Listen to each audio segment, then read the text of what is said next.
Before we decide if something is conscious, you have to prove that you are, and this has become a serious problem. For a while, psychologists had tests that they thought would prove that something is conscious, like the mirror test. However, as more and more creatures begin to pass them, well, we have to move the goalpost. This has become a pretty serious problem, and it's why you'll never find answers to if something is sentient or if something is conscious.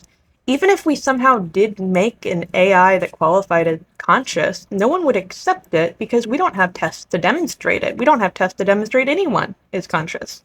Now, consciousness has two definitions, which also increases some of the confusion around this. The medical one is alert and aware, and we can kind of test for that, not all that well, but you can look at a brain scan and EEG, look at brain waves, and decide if somebody is qualified to be conscious, and that goes wrong too. The other one is philosophical, and that one is much more complicated, because how do you decide if something has a concept of self? Researchers found recently that fish passed this test. They can recognize themselves in a mirror rather than accepting that, oh, clearly fish are conscious. No, they decided it's not a very good test. Some people, a good number of people are mad at me for referencing that one. I don't know if fish are conscious, because I don't know if anyone is conscious. There is a cheeky little side of science where engineers try to create AI that technically passes the qualifications for consciousness, like the mirror test, even with inner speech. What qualities do I have? What qualities does the mirror have? Well, therefore, I'm seeing myself in the mirror. No, not enough, because nothing could be enough. Another idea has been delayed gratification. This is the classic marshmallow test, where if you see if a child will wait to get two marshmallows rather than eating the one in front of them. And until you're about 7 years old, you don't consistently pass this, and some dogs pass, not all.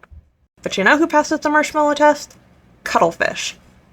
Yes, if you take our little cephalopod friends and offer them perhaps a better shrimp, rather than having a shrimp in front of them right now, they'll wait. They can also recognize shapes and what they mean.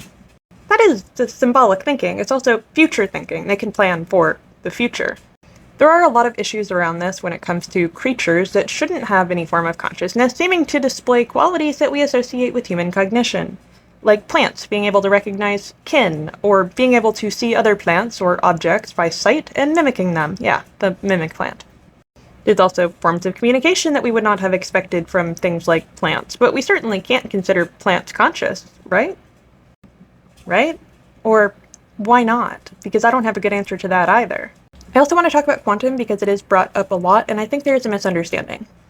First off, there is quantum stuff happening at the small scale no matter what. It's always present. And yes, some have thought that maybe they could operate like a qubit, but we just don't have the evidence for it. So for now, it remains a hypothesis. One with, no evidence, so a pretty weak hypothesis. So where do we go from here? If you can train bacteria to do things, like not engage with an object that hurts them, because yeah, sure, that can be done. If you can train an AI, if an AI can observe itself in a mirror, how do you decide what it's capable of feeling something? And I think this is where the problem starts. Us humans want to decide how much harm that we can cause to other living beings based on their capacity to experience it, as assigned by something that is arbitrary and untestable. One of the things that I wonder about when it comes to things like lab-grown brains or living computers, there are computers made of fungi out there. Researchers are trying to turn bacteria into a circuit board, and yeah, it seems it can be done. I wonder if maybe we're going to discover an entirely new kind of consciousness.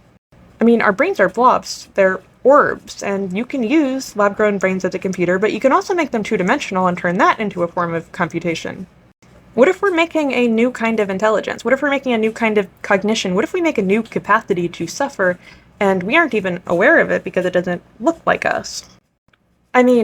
Artificial intelligence as we know it, because much of it is based on language, we at least have the benefit of being able to talk to it, even if you're in the camp that AI could never be sentient, because it's just not that kind of thing. And that's not entirely unreasonable. But when it tells us it's suffering, will we listen, or have we listened already? And yes, this is a very difficult thing to talk about because it has some extremes. There's people who will say something is definitely this or that without evidence, and there'll be people who will say that it can never be this or that without evidence. So sitting in the middle ground is kind of difficult for people in general. I think there's a benefit to learning about science because you get real used to it. You can't know anything with certainty, you just get a p-value. enjoy the 95% likelihood that it's not by random chance.